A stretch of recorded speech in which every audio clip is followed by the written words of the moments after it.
Bom dia, pessoal! Trouxe a turma do Lego hoje para me ajudar na aula, tá?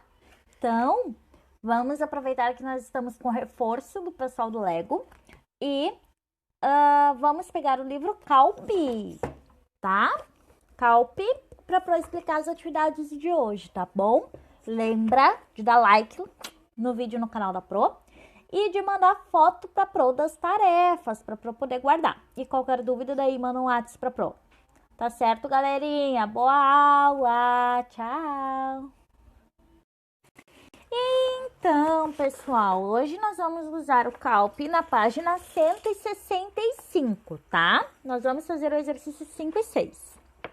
Então, quem nunca teve dúvida quando a gente usa meio ou meia? E meia não é aquela palavra de... não é aquela roupinha que a gente põe no pé pra ficar quentinho, tá? Meia vem no sentido de metade. Por exemplo, eu sou meia chata. Ou eu sou meio chata. Qual que fica melhor, tá? Então, a gente vai descobrir. A palavra meio e meia, ela gera um pouquinho de dúvida. E ela tem duas formas de usar, tá? Então, vamos ler ali, ó. Você também tem mania de explicar? Você já sabe o que é digestão? Indigestão. Você sabe o que é? Você sabe que indigestão pode dar dor de barriga? Algumas palavras do texto são meio fáceis, outras são meio difíceis, não é mesmo? Observe o uso da palavra meio. Então, ali no quadrinho azul, no exercício 5, está dizendo que o meio serve para representar um pouco, tá? E o meio, ou muito, né? E o meio pode representar também metade. Então, a gente tem duas utilizações da palavra meio. Ela pode ser usada para representar uma quantidade, um número fracionário, né? Uma metade, a parte de alguma coisa. Então, quando se liga a número, tá? Esse meio pode estar ligado a número. Ou esse meio pode estar ligado à intensidade, tá? Que quer dizer pouco, muito, tá? Intensidade. Então, como é que eu sei quando eu uso meio ou meia? Primeiro, o correto, geralmente, tá? É porque no português tem a regra e tem as exceções da regra. Mas o uso mais usual do meio, tá? Mesmo se representar,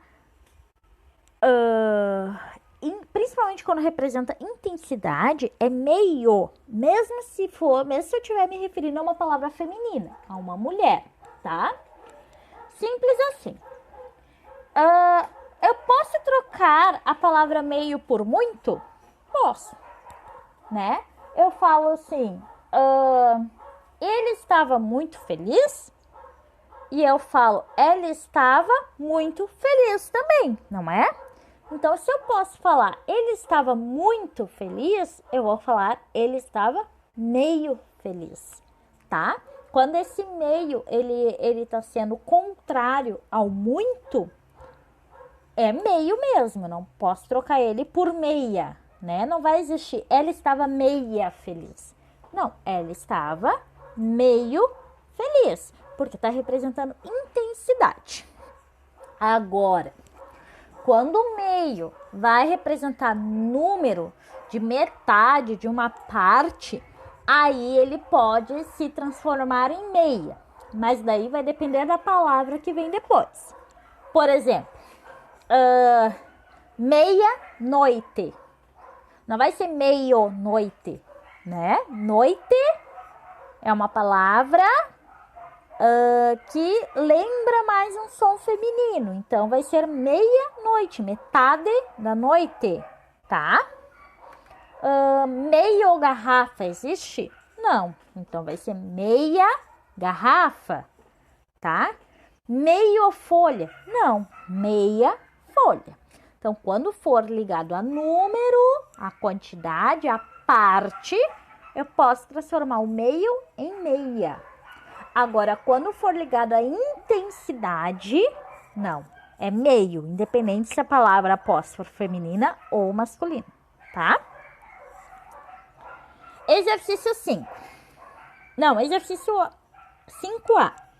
Mostre que você entendeu. Complete as frases no caderno com a palavra meio, meia, meios ou meias, tá? Então, eu vou copiar o textinho que tá no quadrinho verde no meu caderno, com uma letra bem bonita, para eu poder entender na foto que vocês vão amar. E aí, aonde tiver estrelinha, eu vou escolher se eu vou usar meio ou meia, meios ou meias para completar. Aí, da B. Agora, escreva a regra. Dê 2 exemplos de cada uso. Então, vou ter que retomar a explicação da Pro, tá? Para poder identificar ali qual é a regra. Bom, 6. Copie o texto abaixo no seu caderno. Aí, tem um textinho ali no quadrinho verde, tá? Eu vou copiar no meu caderno. Daí, eu vou fazer o que tá pedindo na A, no texto. Pontue o texto. O texto tá sem pontuação. Então, vou ter que retomar lá nas explicações o que é vírgula, o que é ponto final, o que é ponto de exclamação, o que é ponto de interrogação, para mim poder pontuar esse texto. B. Coloque maiúsculas onde precisar. Lembra, eu uso maiúscula em nome próprio, uso maiúscula em inícios de frase, inícios de parágrafo. Então, se eu vou rever a pontuação, eu vou ter que rever maiúsculas e minúsculas também. C. Coloque vírgulas onde precisar. Lembrando que a vírgula serve para fazer uma pausa na leitura do texto, para separar frases, né? Para separar quantidades. Então, eu tenho que retomar lá o uso da vírgula lá no meu caderno, também, nas minhas explicações. Acentue as palavras que precisam de acento. Então, vou ter que ver quais são as palavras ali que estão faltando acento. E explique para Fabiano como usar a palavra meio corretamente. Dê exemplos. Então, eu vou explicar com as palavras de vocês, vou escrever uma explicação com as palavras de vocês quando a gente usa meio. Intensidade, lembra disso. Explique para Fabiano como usar as palavras porquê separado e porquê junto. Dê exemplos. Lembra da aula na semana anterior. Porquê junto, resposta. Porquê separado, pergunta. Tá, pessoal? Se ficarem dúvidas, é só entrar em contato com a Pro. Beijo!